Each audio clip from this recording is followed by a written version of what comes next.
Study IQ IAS, अब तैयारी हुई अफोर्डेबल। नमस्कार दोस्तों, जैसा कि आप सबको पता है कि चाहे कोई भी प्लेटफॉर्म हो, कहीं पर भी पाकिस्तान को हमेशा एक बात जरूर बोलनी होती है और वो है कश्मीर का मुद्दा। एक्चुअली हुआ क्या है कि आपको पता होगा, इस समय यूएनएससी का जो प्रेसिडेंट है, यूनाइटेड नेशन सिक्योरिटी काउंसिल, इस समय जो प्रेसिडेंट है वो भारत है, राइट। तो इसमें यहां पर भारत ने एक बैठक बुलाई थी, एक मीटिंग बुलाई थी मल्टीलैटरलिज्म को लेकर, मतलब कि यूएनएससी के अंदर क्या हमें रिफॉर्म लाने की जरूरत है कि नहीं, क्योंकि भारत तो लंबे समय से डिमांड कर रहा है कि हमें इसके अंदर एक बड़ा रिफॉर्म चाहिए। जिस तरह से ये जो पूरा इंस्टीट्यूशन 75 वर्षों से चल रहा है, उसके अंदर हमें बदलाव करने की जरूरत है। लेकिन इसके अंदर भी पाकिस्तान की तरफ से उनके जो फॉरेन मिनिस्टर है बिलावल भुट्टो, उनके द्वारा यहां पर बोला गया कश्मीर का मुद्दा। तो इसके बारे में हम डिटेल से देखेंगे और साथ ही साथ जो एस जयशंकर साहब का रिप्लाई था वो भी यहां पर काफी काबिले तारीफ था, वो भी मैं आपको बताऊंगा। चलिए आगे बढ़ते हैं, लेकिन उसके पहले ध्यान रखिएगा दोस्तों, अगर आप यूपीएससी प्रीलिम्स का एग्जाम दे रहे हैं अगले साल 28 मई को, जो कि होने वाला है, तो इसके लिए आपके पास एक वन स्टॉप सोल्यूशन लाया गया है, सक्सेस इन प्रीलिम्स प्लस का पूरा प्रोग्राम, जिसके तहत जो पूरा इंटीग्रेटेड स्टडी होता है स्टैटिक और करंट अफेयर्स का, वो सभी कुछ आपको 200 plus hours of live revision classes में कराया जाएगा। इसके अंदर आपको यहां पर सीसैट भी दिए जाएंगे, रिवीजन बुकलेट्स आपके घरों तक पहुंचाया जाएगा और साथ ही साथ आप all India open mock test भी दे सकते हैं। तो बहुत ही कम दाम पर you just have to use the code Ankit live. Comment section में इसका लिंक मिल जाएगा ताकि आप इस कोर्स को अवेल कर सकें। इसके अलावा ऑप्शनल हो गया, एनसीईआरटी हो गया, जो भी आप लेना चाहते हैं, just use this code Ankit live. इसके अलावा और अगर आपको एमसीक्यूज अटेम्प्ट करना है तो मेरे इंस्टा पेज पर जाइए, वहां पर स्टोरीज में जितने भी एमसीक्यूज हैं उसको आप अटेम्प्ट कर पाएंगे। चलिए शुरुआत करते हैं और सबसे पहले देखते हैं एग्जैक्टली हुआ क्या है। देखिए यहां पर एक्सटर्नल अफेयर्स मिनिस्टर हमारे एस जयशंकर साहब, उन्होंने यहां पर काफी शार्प अटैक किया है पाकिस्तान के ऊपर। क्योंकि यहां पर जो बिलावल भुट्टो हैं, जो कि पाकिस्तान के फॉरेन मिनिस्टर हैं इस समय, उनके द्वारा कश्मीर का मुद्दा यूनाइटेड नेशन सिक्योरिटी काउंसिल के एक मीटिंग में उठाया गया और इसी को देखते हुए एस जयशंकर साहब ने यहां पर बहुत सी चीजें कही हैं जो कि मैं आपको आगे बताऊंगा। लेकिन यहां पर बिलावल भुट्टो ने जो एक बड़ी बात बोली वो ये था कि Kashmir as an unfinished agenda, मतलब कश्मीर जो है वो अभी एक अनफिनिश्ड एजेंडा है जिसको पूरा करना है। ऐसा पाकिस्तान हमेशा से मानता आया है, जो कि ऑब्वियस सी बात है, पूरा तो नहीं होगा। लेकिन यहां पर आप देख सकते हो जो मीटिंग बुलाई गई थी, सबसे पहले तो आपको यह समझना है कि Bharat United nation security council के अंदर इस समय नॉन परमानेंट मेंबर के तौर पर गया हुआ है। आपको पता है 2021 में पूरा और 2022 एंड होने वाला है दिसंबर का। तो ये जो दिसंबर का महीना चल रहा है, ये आखिरी महीना है भारत के लिए यूनाइटेड नेशन सिक्योरिटी काउंसिल के अंदर, और आखिरी महीने में ये जो प्रेसिडेंटशिप है यूएनएससी की, वो भारत के पास है। तो जो भी प्रेसिडेंट होता है यूएनएससी के अंदर, वो कई सारे मीटिंग्स बुला सकता है। तो हमने यहां पर मीटिंग बुलाया था, आप देख सकते हो, maintenance of international peace and security, new orientation for reformed multilateralism. देखो मल्टीलैटरलिज्म का मतलब क्या है, मैं आपको एग्जांपल से बताता हूं। जैसे कि आपने देखा होगा कई सारे मिलिट्री एक्सरसाइजेस किए जाते हैं देशों के बीच में। तो मान लो अगर सिर्फ 2 देश किसी में शामिल हैं, जैसे भारत और चाइना हो गया, भारत और यूएस हो गया, अगर 2 देश यहां पर शामिल हैं किसी एक्सरसाइज में तो उसको बाइलैटरल कहते हैं। लेकिन 3 या उससे ज्यादा जब शामिल होते हैं, मतलब कि बहुत सारे देश शामिल होते हैं, उसको हम मल्टीलैटरलिज्म कहते हैं। तो एक प्रकार से यूनाइटेड नेशंस क्या है, इसमें तो लगभग सभी देश आते हैं, तो ये मल्टीलैटरल प्लेटफॉर्म है। तो इसके अंदर हमें यहां पर रिफॉर्म करने की जरूरत है, जिसके अंदर आपको पता है कि 5 परमानेंट मेंबर हैं यूएनएससी के अंदर। तो हम चाहते हैं कि यहां पर बदलाव किया जाए, भारत को भी एज अ परमानेंट मेंबर जोड़ा जाए, क्योंकि इतनी बड़ी आबादी 1.3 बिलियन से भी ज्यादा की आबादी जो है, उसका रिप्रेजेंटेशन ना होना यूएनएससी के अंदर, यह अपने आप में यूनाइटेड नेशंस ऑर्गेनाइजेशंस का फेलियर दिखाता है। और इसी के ऊपर एम्फसाइज किया जा रहा था एस जयशंकर साहब के द्वारा, और कहा जा रहा था कि यहां पर जो बिजनेस एज यूजुअल है वो नहीं चल पाएगा। सबसे पहले मैं आपको दिखाता हूं कि जो बिलावल भुट्टो हैं पाकिस्तान के फॉरेन मिनिस्टर, उन्होंने क्या कहा, इसको ध्यान से पढ़िएगा। If you want to see success of multilateralism, मतलब कि बिलावल भुट्टो कह रहे हैं भारत को इंडिकेट करते हुए कि अगर आप सच में चाहते हो कि मल्टीलैटरलिज्म सक्सेसफुल हो, तो सबसे पहले आपको जो यूएनएससी का रेजोल्यूशन है कश्मीर के ऊपर, उसको इंप्लीमेंट करना चाहिए। देखो अब यहां पर पाकिस्तान को कौन बार बार बताए कि देखिए, जब देश आजाद हुआ था और जो कश्मीर में पूरा मुद्दा हुआ था, जब जब भारत भी यूएन के अंदर गया था, तो उस समय जो यूएन का रेजोल्यूशन था वो क्या था कि सबसे पहले पाकिस्तान की आर्मी पीछे जाएगी, फिर यहां पर भारत की पीछे जाएगी और उसके बाद यहां पर जो पीस कीपिंग फोर्स है उस तरह की चीजें लगाई जाएंगी। लेकिन हुआ क्या, पाकिस्तान ने पहला स्टेप लिया ही नहीं।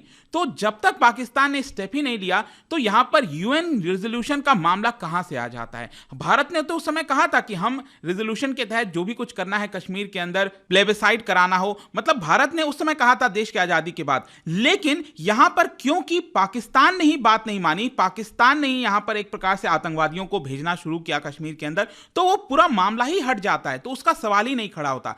लेकिन तब से लेकर आज 70-75 साल हो चुके हैं, तब से लेकर अभी तक बार बार उस रेजोल्यूशन का हवाला देता रहता है पाकिस्तान, जो कि ऑब्वियस सी बात है कभी फुलफिल नहीं होने वाला। और यहां पर अगेन जो बिलावल भुट्टो हैं उन्होंने भी फिर से इसी चीज को उठाया कि भारत को इंडिकेट करते हुए कि अगर आप सच में चाहते हो मल्टीलैटरलिज्म पूरा हो तो आपको जो रेजोल्यूशन है कश्मीर को लेकर वो पूरा करना चाहिए और इस पूरे रीजन के अंदर जो पीस है वो लाने की कोशिश करनी चाहिए। सोच के देखिए, पाकिस्तान ये बात कह रहा है, भारत तो इतने सदियों से इसी में परेशान है कि यहां पर कहीं ना कहीं हम खुद चाहते हैं कि पीस आए, आप टेररिज्म बंद करो, जो कि पाकिस्तान सुनता नहीं है। इसके अलावा यहां पर बिलावल भुट्टो ने एक और चीज बोला है, आप देख सकते हो, not expansion in the elitist club of permanent member, more authoritarian vote power, of course Kashmir is an unfinished agenda। Basically यहां पर क्या है ना कि पाकिस्तान जो है बिल्कुल भी नहीं चाहता कि एक प्रकार से शांति हो और इसीलिए बार बार वो जानबूझकर जो कश्मीर का मुद्दा है, सोच के देखिए यहां पर बात मल्टीलैटरलिज्म की हो रही है, किसी और चीज की हो रही है,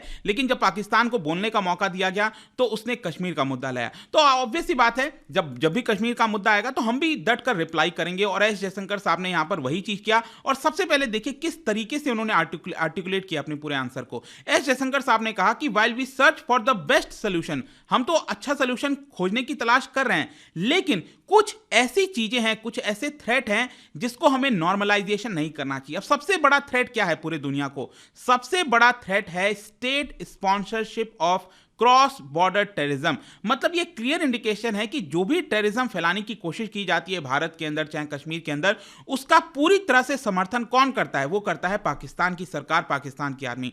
तो कहीं ना कहीं हमें उस थ्रेट को नॉर्मलाइज नहीं करना चाहिए, उसको हमें खत्म करने की कोशिश करनी चाहिए। Nor can hosting Osama bin Laden and attacking a neighbouring parliament can serve as credential. तो यहां पर साफ साफ लिख रहा है, साफ साफ बताया जा रहा है एस जयशंकर साहब के द्वारा कि अगर आप ओसामा बिन लादेन जैसे एक टेररिस्ट को होस्ट करोगे और दूसरे पड़ोसी देश के पार्लियामेंट पर अटैक करोगे तो आपकी क्रेडेंशियल तो कभी मजबूत हो ही नहीं सकती। तो यहां पर जो हमारे ऊपर अटैक हुआ था 2001 में, जो पार्लियामेंट अटैक हुआ था, उसकी तरफ इंडिकेट किया गया एस जयशंकर साहब के द्वारा। और ओसामा बिन लादेन आप सबको पता है कि 2012 में यहां पर पाकिस्तान के अंदर, आपको पता है ये अबोताबाद, ये अगर आप देखोगे इस्लामाबाद के जस्ट ऊपर नदन साइड में पास में ही ये जगह है अबोताबाद, यहीं पर यूएस की आर्मी के द्वारा एंटर किया गया और ओसामा बिन लादेन को मारा गया था। तो यह साफ दिखाता है कि पाकिस्तान पूरी तरह से टेररिस्ट को सपोर्ट करता है, उसको खत्म नहीं करता और दूसरी तरफ बार बार कश्मीर का मुद्दा उठाता है। तो एस जयशंकर साहब ने यह बोलकर एक प्रकार से